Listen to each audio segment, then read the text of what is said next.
Hello and welcome. Tonight, Nigeria is selected to benefit from a $100 million fund focused on developing artificial intelligence infrastructure and capacity, including bringing AI technologies to developing countries, as the Minister of Communications evaluates Nigeria's participation at the 79th session of the United Nations General Assembly in New York, United States. President Bola Tinubu asked the armed forces to engage the nation's adversaries with more military gallantry and sophistication. And Israel kills Hezbollah leader Hassan Nasrallah in a powerful airstrike in Beirut, dealing a heavy blow to the Iraq-backed group as it reels from an escalating campaign of Israeli attacks. And on business news, in a week, the Monetary Policy Committee raised lending rates by 50 basis points. The Naira still struggled, ended the week down 1.35%. And on sports news tonight, World Anti-Doping Agency appeals to the Court of Arbitration for Sports against an independent tribunal's decision to clear Yannick Sinner of wrongdoing after he failed drug tests.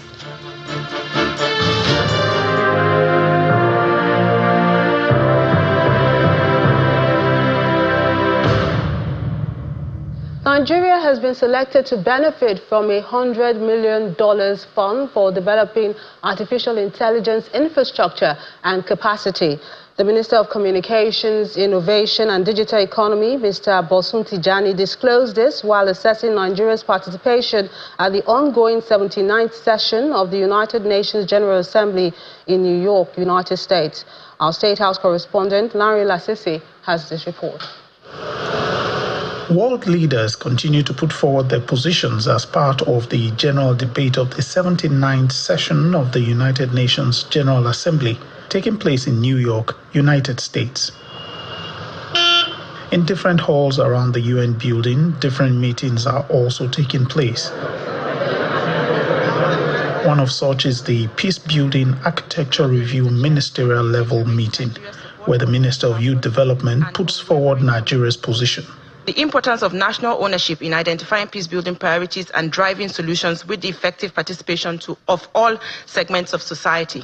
Strengthening national peace infrastructures such as community reconciliation mechanisms and early warning and early responses aimed at reducing vulnerabilities and increasing resilience. The need for enhanced coordination and coherence in the prevention and peace-building efforts of the UN systems, including fostering strong partnerships between concerned governments, the United Nations Country Office and the PBC for greater efficiency and impact, leveraging the expertise of regional economic communities and mechanisms in peace-building efforts as a way of anchoring efforts to regional goals, ensuring political commitment and accountability. For the Minister of Communications, Nigeria's participation this year has had a lot of positives. The biggest highlight for me was the fact that the U.S., with all the top technology companies in the world, most of which are American companies, came together to launch a $100 million fund which is focused on artificial intelligence infrastructure that is called Compute. And Nigeria and Colombia were the only two countries from the global south that was on stage, that were on stage during the launch, which means the effort we've been putting into designing our national AI strategy, ensuring that we start training our young people to be part of this future, is being recognized globally. It is a position that is shared by Nigeria's chargé d'affaires to the United Nations. Huge success. Because, okay, a question was asked, how were we able to have a slot the first day of the General Assembly? It doesn't happen. That's political mileage for Nigeria. That increases our status. But I must tell you that Nigeria is respected in the international circles, and that's what we don't know. He also speaks on the status of Nigeria's push to be a permanent member of the Security Council. Fortunately, about 2-3 years ago, we have seen some traction where the United States and Russia have also given their voice to the need for the reform of the council, which is a positive development. Meanwhile, the general debate will continue on Saturday, the 28th of September, and conclude on Monday, the 30th of September. From New York, Lanre Lasisi, Channels Television News. Meanwhile, the president of the African Development Bank Group, Dr. Akinwumi Adesina, has addressed the United Nations General Assembly while asking for more institutional support systems for Africa. Dr. Adesina also pointed out the need to tackle the bias in the current global credit rating system, as well as the establishment of the Africa Credit Rating Agency, as advocated by the African Union. The future we are in today was the past. The future we build for tomorrow must be based on better decisions taken today. Building that future for Africa requires more than reform of the global financial architecture. We need new institutional support systems to build a more solid and resilient future for Africa. First, we must tackle the biases in the current global credit rating systems that leads to higher costs of accessing capital for Africa than other parts of the world. The establishment of the Africa Credit Rating Agency, called for by the African Union, is critical to achieving this. Second, the global financial system does not protect Africa from contagious effects of global financial shocks. Africa is the only region of the world without a financial safety net. That's why it's critical to establish the African Financial Stability Mechanism to provide safety net for Africa. Third, we must address risks facing Africa in leveraging greater private sector financing. That's why the African Development Bank is pulling all its guarantee instruments into an African Insurance and Guarantee Agency that will deploy risk instruments at scale to bring more investments to Africa. Fourth, we must tackle the rising insecurity in Africa, the rising expenditures on security, which are displacing financing for development. To achieve this, the African Development Bank is working with the African Union to establish security index investment bonds that will be used to tackle the reconstruction of areas damaged by conflicts. And finally, Africa's vast forests, biodiversity, and carbon sinks are the key for saving the world. It is time to properly value the green assets of Africa and include that in the GDP of Africa. Africa must move from being green and cash poor to being green rich through proper valuation of its natural capital in its GDP. These foundations will assure a much richer and wealthier Africa for future generations. They will build wealthier and a more resilient Africa and move it into a future with sound financial structures to bolster its development. The future is Africa's, and we will take it on boldly.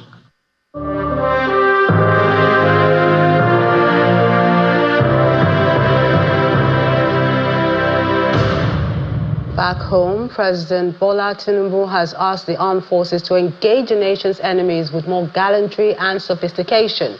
He gave the charge at the combined passing out parade of the 71 regular course of the Nigerian Defense Academy in Kaduna State.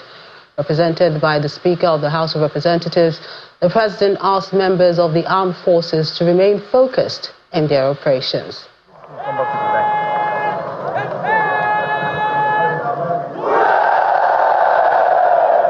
These are the latest graduates of the Nigerian Defense Academy. They are members of the 71 regular course. The graduates include Direct Short Service Course 28 of the Nigerian Army and Direct Short Service Course 32 of the Nigerian Air Force. A total of 800 cadets comprising of Army, Navy, Air Force, and some from other allied African countries are concluding a 5-year military training and the beginning of the journey into the military.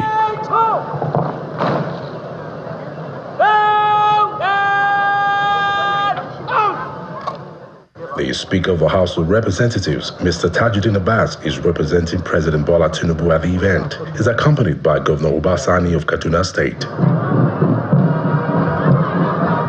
As the reviewing officer, the representative of the President inspects the parade set up by the cadets.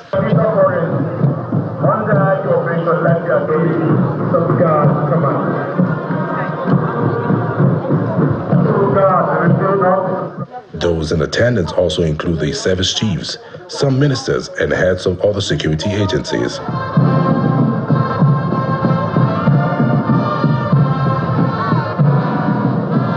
The cadets display colorful march pass in both slow and quick time, amidst the beautiful renditions from the Academy's band.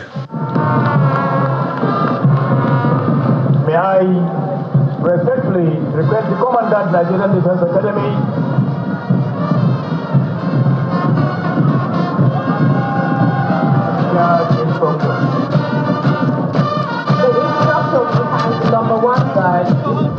The Speaker of the House of Representatives gives marching order to the military to ensure that no part of the country is held captive by the nation's enemies. I therefore emphasize strongly that the NTA team, under any guise, must never undermine the training of candidates for effective military purposes.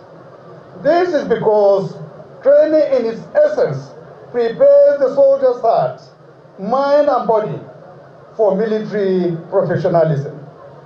Our soldiers and officers must never be exposed to the scam and ridicule of criminal elements because of fear or weak fighting power and spirit. These criminals have tested our soldiers enough, and I'm saying here, enough is enough. He also charges the newly commissioned officers to put in their best as they join their counterparts in the effort to safeguard the nation's territorial integrity. He also pledges to improve the welfare of relatives of fallen heroes. In this regard, I wish to direct the leadership of the Nigerian Armed Forces to work out a robust policy proposal to the government with a view to alleviating the suffering of families of soldiers and officers affected by the trauma of the loss of their loved ones who paid the supreme price. The high point of the event is the presentation of awards to distinguished cadets.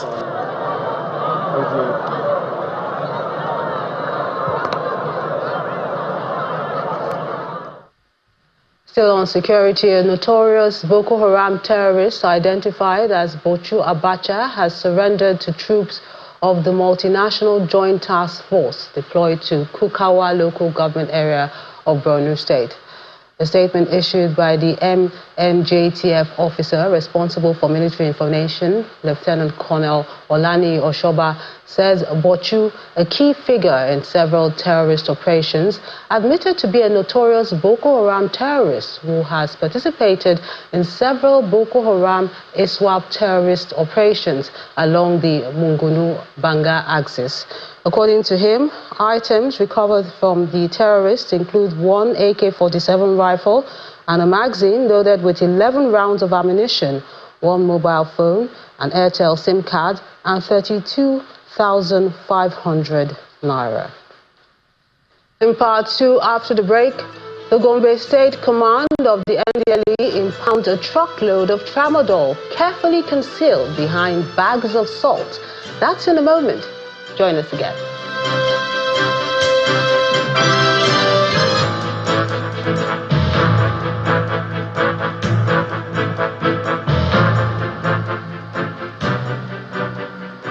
Welcome back. If you just joined us, you're watching the news at 10 on Channels Television, broadcasting live from Lagos. A reminder of our top stories.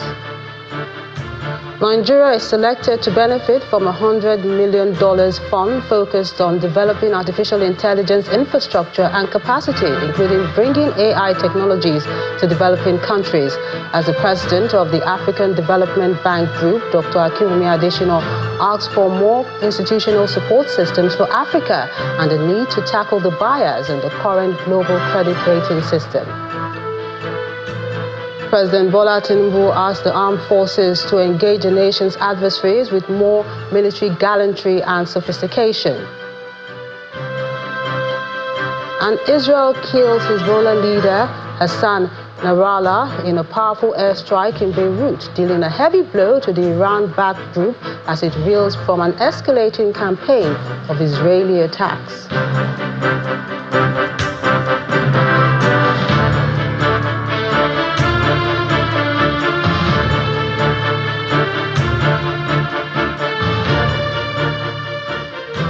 Safety is key to a prosperous blue economy. However, the need to strengthen cooperation to achieve this feat in the maritime domain cannot be overemphasized.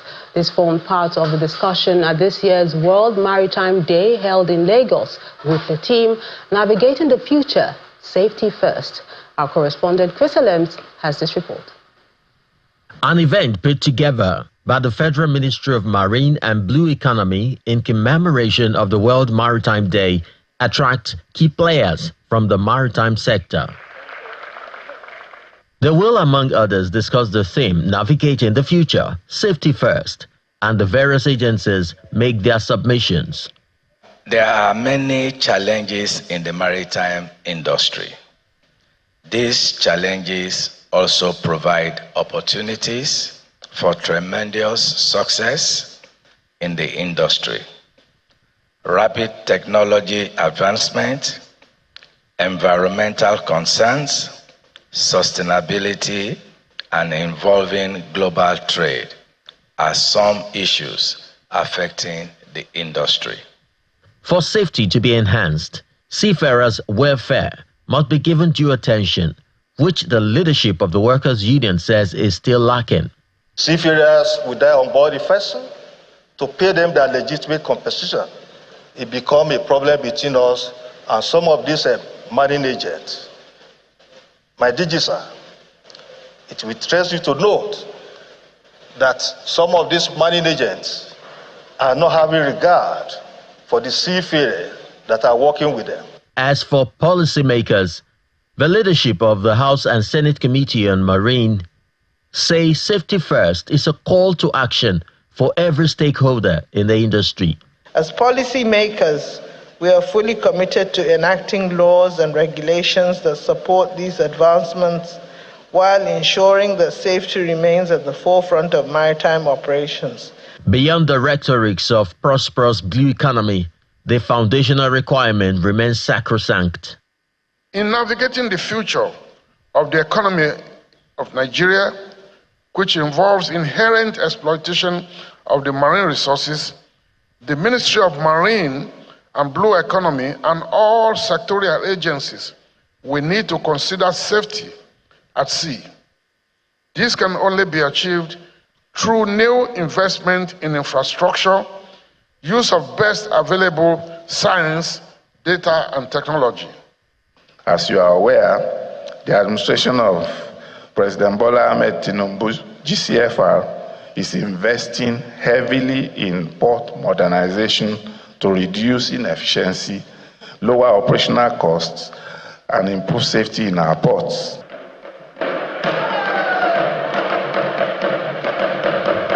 World Maritime Day, since its inception in 1978, continues to provide a platform for international maritime organizations and partners to highlight the key role the maritime industry plays in economic prosperity of nations world over.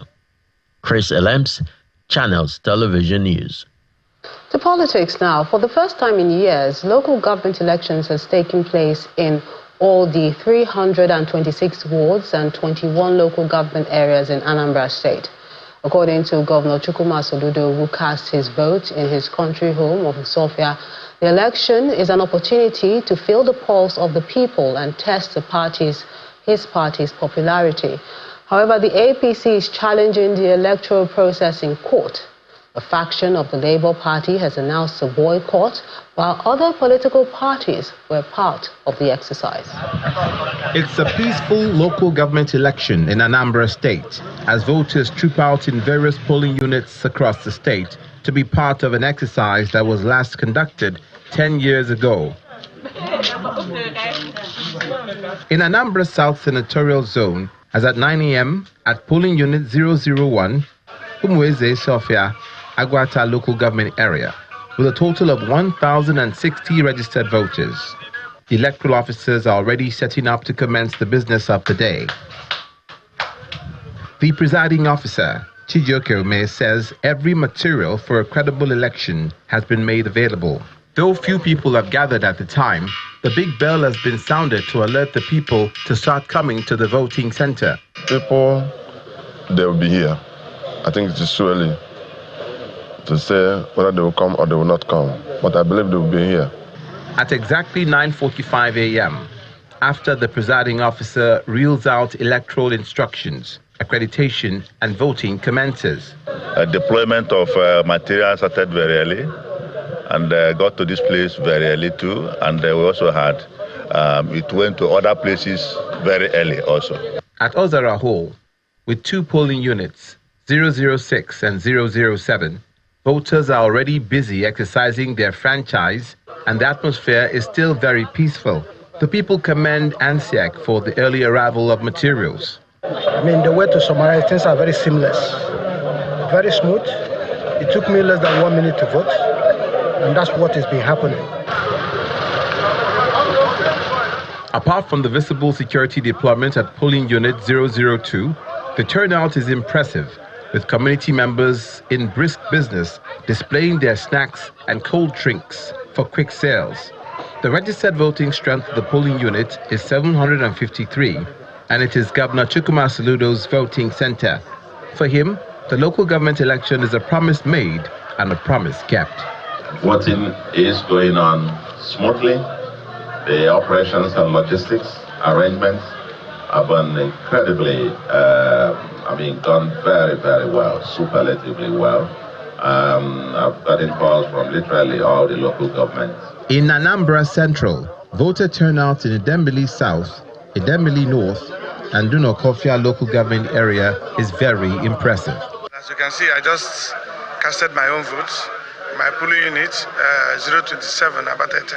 It's really been a free, fair, transparent election here in Dunokofia. As you can see, the people of Dunokofia and Umunachi are excited. It means that governor has practically, through his good work, silenced opposition in Anambra State. So Anambra State is opposition free. So that's why it's seamless. In the North Senatorial Zone, voters at the headquarters of Oyi local government area commend ANSEC's punctuality as they await collation and announcement of results. In all of these, some election observers and non-partisan individuals react to the exercise. We've carried out our assessments both in the areas of security, projects, and the preparation of the ASEC of the states. They did marvelous well. Most people are not interested in the election except the people. Collation and announcement of the election results are next to follow as the electorate keenly awaits the final results. To other stories now. Schools have resumed in Jigawa State, but internally displaced persons are still within the premises. The chairman of the State Universal Basic Education Board confirmed that about 32 schools are currently accommodating IDPs displaced from the recent flood disaster in Jigawa State. Our correspondent, Sadiq Ilyasu, who visited one of the schools, has this report. Out of the 27 local government areas in Jigawa State, 23 were affected by heavy flooding, which led to the death of over 40 people and displaced thousands.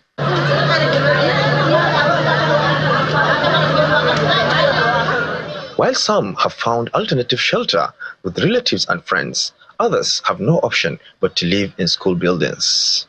We are here in Sapuawa Primary School here in Miga local government area of Jigawa State in northwest Nigeria. This school has been hosting over 200 internally displaced persons. This school has to now sacrifice about 6 classes for these internally displaced persons, and this necessitated the pupils to learn under trees. The school premises have now become a playground and a makeshift kitchen for the displaced persons.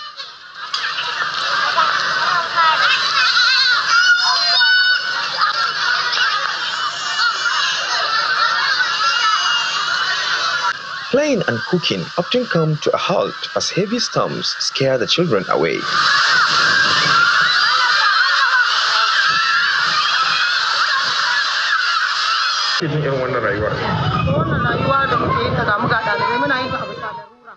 It is really not a good thing for us to be living in the same school where our children go for studies.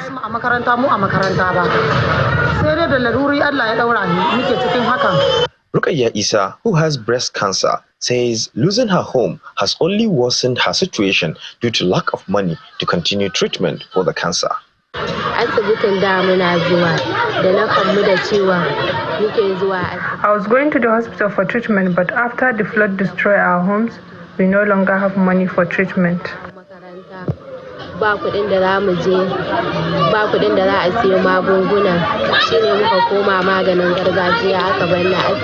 Teaching has become challenging in these conditions.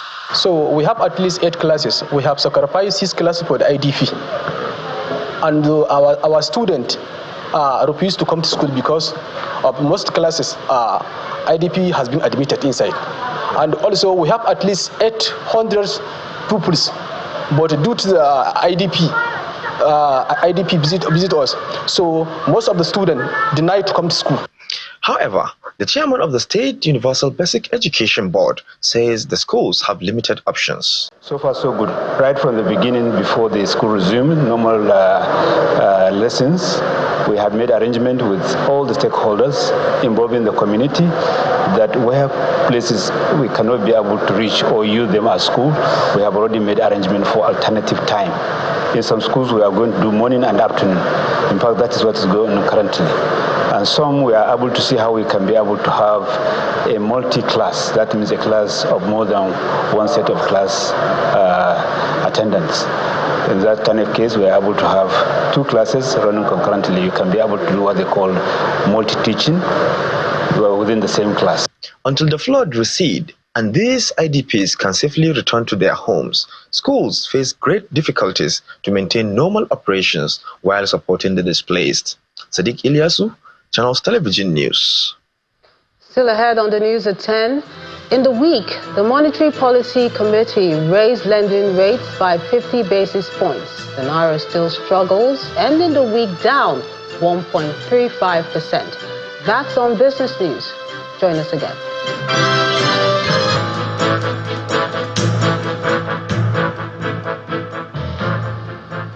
Welcome back. The FCT minister has challenged his detractors in Delta State to make an Ijaw man governor if they can. Mr. Nyesom Wiki made this remark in Port Harcourt, the Rivers State capital, during a special reception for him by the Rivers Ijaw People's Congress. Our correspondent, Charles Oporon, has this report. It's a very colorful crowd at the Rainbow Town Amadiama community in Port Harcourt as the Rivers Ijaw People's Congress RIPCO are here for a grand civic reception in honor of the FCT minister, Nyesom Wiki. In attendance are top politicians and public office holders from across the state, members of the G5 governors and the governor of Adamawa State, Amadou Fintiri. Governor Seyi Makinde jokingly asks Wiki to skip Oyo State as he puts fire in other states, while his Adamawa counterpart calls for reconciliation between Wiki and Governor Fubara.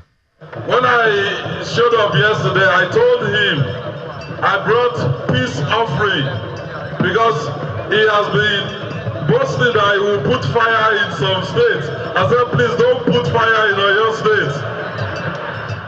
With this honor for our brother Wiki, by the Ijaw nation, it will send a different signal across the country today that what is happening in Rivers State is temporary.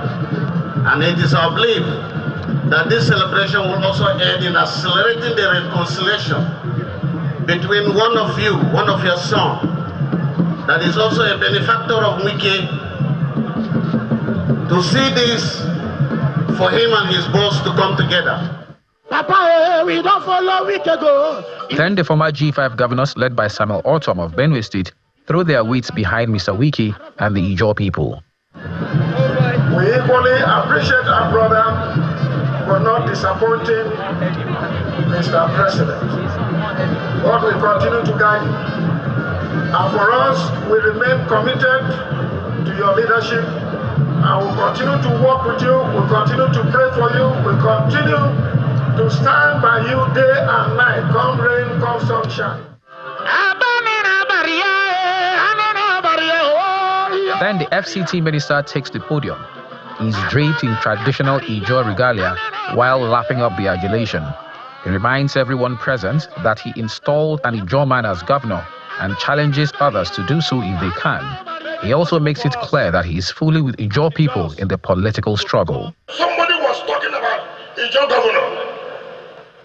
I told the person, you are from Delta. Make Ijaw governor of Delta State first. Is that correct? I have made an Ijaw man governor of Rivers State.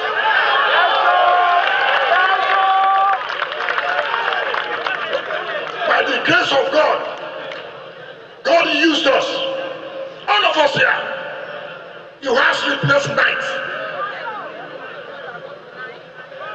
So who loves Ijomo? Who loves Ijomo? Speaking on the sidelines of the event, however, the Director General of RIPCO says they want reconciliation between the governor and the FCT minister. I want them to retrace their footsteps. They have not gone too far. Just to retrace their footsteps. And all of us coming together to appreciate the man that God has used so that we can be able to sustain it and good progress as Ijaw people. This is the second time this year the Rivers Ijaw People's Congress are showing their support for the FCT minister following a similar event in April this year. Charles Oporum, Channels Television News. Gombe State Command of the National Drug Law Enforcement Agency, NDLEA, has impounded a truckload of Tramadol carefully concealed behind bags of salt.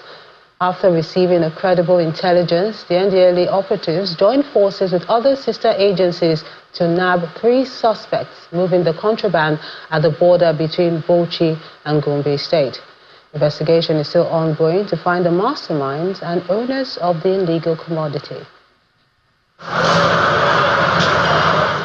This truck, transporting Tramadol, a controlled prescription medication, was intercepted by the NDLEA in cahoots with other security personnel on duty at the Bauchi-Gombe border. 3 suspects aboard the truck were caught conveying 146 cartons of Tramadol containing 2,190,000 capsules and 30 cartons containing 300,000 Tramadol tablets, estimated to cost over 2 billion naira. They were without legal paperwork required for moving such controlled substances. During the search, we were able to recover 30 cartons of this white containing 30 white cartons containing 300,000 tablets of Tramadol.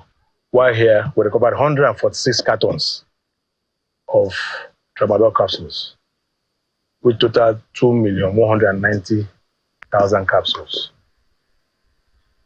Investigation is currently going on. We arrested the driver, spare driver, and one other person who accompanied the vehicle. The challenge we have is that these drugs are illegal. 50 mg, 100 mg are not banned by NAFDAC. It's up to anything above 100 mg. But these drugs, the movement is supposed to be with a way bill, with a pharmaceutical license. So once these things don't have these consignments don't have this kind of documents, then you know it's for illegal use. The consignment, which was stealthily covered by bags of salt to evade checkpoints, was headed to Gombe State for possible distribution to other northeastern states of Adamawa, Bauchi, Borno, Gombe, Taraba, and Yobe thereafter. We're interested to note that these goods were destined for Gombe, and some of them would have still been transshipped to Borno. But based on credible intelligence, we have been able to remove this from the circulation. For the Inuwa Yahaya-led government, which founded the Ministry of Internal Security and Human Affairs, intercepting the illegal consignment is not just a major catch, but a watershed in the fight against drug abuse. This is what we call a big catch, and it's a signal message to those who are in this business so that they can know that the officers of NDLEA are doing, and they will not hesitate to continue doing their job. The drugs are expected to be destroyed going by established protocol. The Gombe State government, on the flip side, says it remains committed to waging war against illegal substances which are not only harmful to health, but also fuel violent crimes in the Northeast. In the meantime, the National Agency for Food and Drug Administration and Control, NAFDAC, is advocating for stiffer laws to punish offenders involved in peddling fake and substandard drugs. At a seminar in Port Harcourt, The River State Capital, organized by the Bill and Melinda Gates Foundation in conjunction with NAFDAC health officials, industry experts highlighted the need for tougher legislation to deter those involved in the distribution of harmful products. Our correspondent, Deborah Agbalama, has this report. And you will understand why the seminar brings together representatives from NAFDAC, the Nigerian Medical Association, NMA, and the Pharmaceutical Society of Nigeria, amongst others, to discuss the ongoing challenges of curbing the spread of fake drugs in Nigeria. A key point raised is the need for stiffer penalties for offenders, as current legislation allows for an option of 1 million naira fine or imprisonment. Most of these things happen because of our laws. There is no stringent penalty for offenders of counterfeit or fake products. Now, how can you factor a scenario where a counterfeiter brings in a container of unregistered or a counterfeit medicine and is apprehended, he's arrested, charged to court, and for those maybe running into millions of naira of that container, the penalty at the end of the day in court might be just a chicken fee. The South-South director of NAFDAC speaks about his agency's efforts to block the circulation of substandard and unregistered drugs. He believes monitoring systems can be enhanced. Earlier on, we have some companies that do not exist who want to make submissions for registration of their product. But for any product to be registered now, we ensure that the facilities are inspected and they are compliant with WHO pre-qualification before they are registered. We have inspectors from Nigeria who visit the facility. That's for the foreign inspection. Locally, we do inspections of the local manufacturers too, as a way of stepping down all facility manufacturers, local manufacturers, and ensure compliance. The Nigerian Medical Association, on its part, is ready to collaborate with NAFDAC to stem the spread of substandard drugs. In Nigeria, we sell out of prescription drugs. So I sit as a doctor, I prescribe the drug I think NAFDAC says I can prescribe, but the patent medicine seller is selling drugs that NAFDAC has flagged up. Like I said, it's a multifactorial issue, and NAFDAC really needs to wake up. Doctors are available to partner with NAFDAC and pharmacies to make sure that things are done right. Sponsored by the Bill and Melinda Gates Foundation in partnership with NAFDAC, the seminar aims to sensitize stakeholders across Nigeria and is being organized in the 6 geopolitical zones. Deborah Agbalama, Channels Television News. The federal government has declared Tuesday, October the 1st, as a public holiday to commemorate the nation's 64th independence anniversary. The statement signed by the Permanent Secretary in the Ministry of Interior, Mrs. Magdalene Ajani, says the Minister of Interior, Mr. Olubunmi Tunji-Ojo, made the declaration on behalf of the federal government. The minister congratulated Nigerians at home and abroad on the occasion. He also praised their patience and hard work, stating that their sacrifices will not be in vain. Ahead of the planned nationwide protest against hunger on October the 1st by some civil society organizations, a coalition of youth groups under the aegis of Arewa Youth for Peaceful Coexistence is asking young people to shelve the action and give peace a chance. The group also appealed to those behind the planned protest to choose dialogue, as most peaceful protests in the past have snowballed into violent demonstrations, resulting in death and destruction. We are the Arewa Youth for Peaceful Coexistence. We are here to address the looming October 1st protests being planned across our country, Nigeria. I urge our young people to reconsider these actions. Protests can often lead to riots, and we must prioritize peace and stability in our city. Instead, we propose that we engage in constructive dialogue with the government to address our concern. Let us work together to find solutions to our economic challenges, such as the rising inflation rate and fuel subsidy removal. Our collective voices can bring about positive changes, but let us do so in peaceful and respectful manner.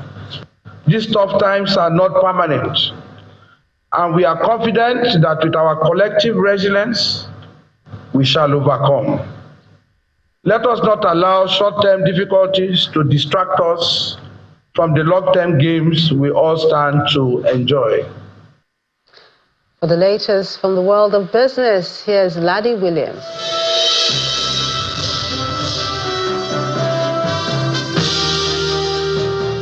Thanks, Melinda. Well, in business, Nigeria's currency closed the week in the red, despite a jumbo rate hike from the Monetary Policy Committee earlier this week, which was a surprise to analysts.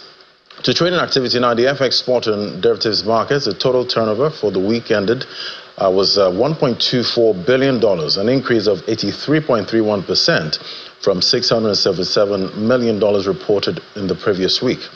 Naira depreciated by 1.35% to 1,661 Naira 20 kobo against the dollar at the Nigerian Autonomous Foreign Exchange fixing window. To stocks now, for listed equities, the Nigerian equities market ended the week strong. As a result, the year-to-date gain is up about 31.68%. Trading activity varied, though, with volume up and value traded took a hit. Sector performance for the week was the green, banking indices, insurance, oil and gas were up for the week. On the gainers chart, LLX PLC led, while Caviton Offshore Support Group topped the decliners. Japan Gold Ventures PLC, Mercure Industries PLC, and Fidelity Bank were the most actively traded stocks by volume for the week. To the NASD OTC securities market also ended the week positive. The index was up by 0.74% week to date. At the same time, volume of securities traded this week was up by 10.09% to 592,000. Value traded was up by 58%, while number of deals carried out was 154. Top advances for the week, Kutipupa Oil Palm PLC, NIPCO PLC, and Industrial and General Insurance PLC, while the top decliners are Friesling Campina Wamco Nigeria PLC, Aecon Petroleum PLC, and Afriland Properties PLC. To the global oil market now, see oil prices settled high on Friday but fell on the week as investors weighed expectations for higher global supply against fresh stimulus from top crude importer China. Brent ended Friday's trading session $71.89 per barrel, while US WTI closed at $68.18 a barrel. On a weekly basis, Brent settled down around 3%, while WTI fell 5%. And credit rating company Moody's has downgraded government of Israel's long-term local and foreign currency issuer ratings to Baa1 from A2. According to Moody's, the key driver for the downgrade is that geopolitical risk has intensified significantly further to very high levels, with material negative consequences for Israel's creditworthiness in both the near and long term. Long term, Moody's considers that Israel's economy will be more durably weakened by the military conflict expected earlier, with heightened security risks. All right, that's it on business. It's back to Melinda with the rest of the news at 10.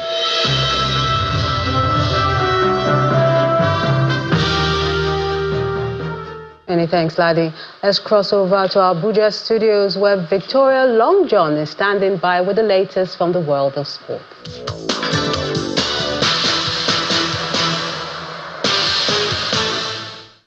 Thank you, Melinda. And the exciting world of sports in the Nigeria Premier Football League, Nasarawa United secured a hard-earned 2-1 victory over Ikorodu City FC at the Mobolaji Johnson Arena in Lagos.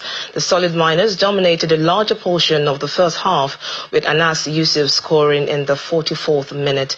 Thank God Chilaka equalized for Ikorodu City as both sides headed into the interval all square. However, Nasarawa United sealed the win with a superbly struck free kick by Kabir Balogun in the 64th minute.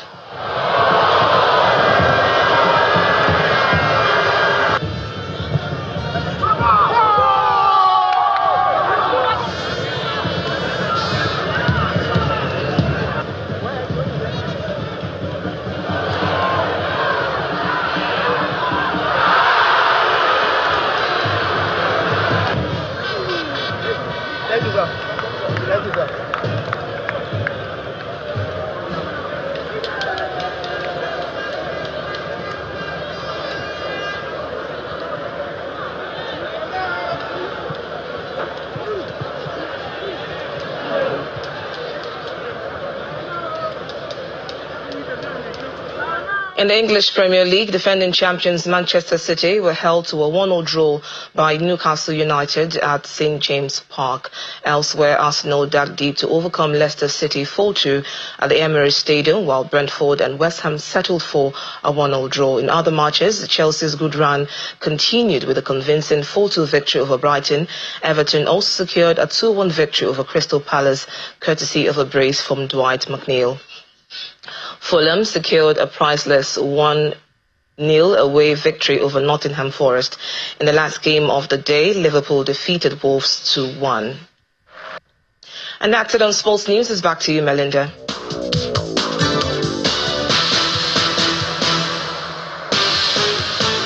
And thanks, Victoria. On the international scene, Hezbollah has confirmed the death of its leader, Hassan Nasrallah, after Israeli strikes on Beirut. Hassan, who had not been seen in public for many years now for fear of being killed, was one of the best-known and most influential figures in the Middle East. Hezbollah has pledged to continue the fight in support of Gaza, Palestine and Lebanon. Giving the news in a televised broadcast, the Israel Defense Forces spokesman, Mr. Daniel Hagari, reiterated that Israel's fight is not for the Lebanese people, but Hezbollah. Hassan Nasrallah, the leader of the terrorist army Hezbollah, was killed by Israel Defense Forces in a precise strike in Beirut last night while he was in Hezbollah's central headquarters commanding more imminent attacks against the people of Israel. Hassan Nasrallah, the leader of an evil terrorist organization, the senior terrorists eliminated with him, and the central headquarters were a legitimate military target under international law. Israel does not seek a wider escalation. We seek two things, two simple things: to bring our hostages home for almost a year in Hamas captivity in all means, and to make sure that our borders are safe and secure for our citizens. 17 people, including women and children, have been killed in a mass shooting in a remote South African town. The gunmen targeted two homesteads in the Eastern Cape. An 18th victim is in critical condition in hospital. According to local news, the victims were relatives and neighbors who were getting goods and presents together in preparation to attend a traditional mourning ceremony. Police have not determined any motive nor made any arrests, but have initiated a manhunt to find the perpetrators. South Africa has one of the highest murder rates in the world, and that's according to the latest figures from the United Nations Office on Drugs and Crime. And the main news again. Nigeria has been selected to benefit from a $100 million fund focused on developing artificial intelligence infrastructure and capacity, including bringing AI technologies to developing countries. As the president of the African Development Bank Group, Dr. Akinwumi Adesina, has asked for more institutional support systems for Africa and the need to tackle the bias in the current global credit rating system. And Israel has killed Hezbollah leader Hassan Nasrallah in a powerful airstrike in Beirut, dealing a heavy blow to the Iraq-backed group as it reels from an escalating campaign of Israeli attacks. That's the news at 10 to 9. I'm Melinda Akinwumi. On behalf of the team, good night.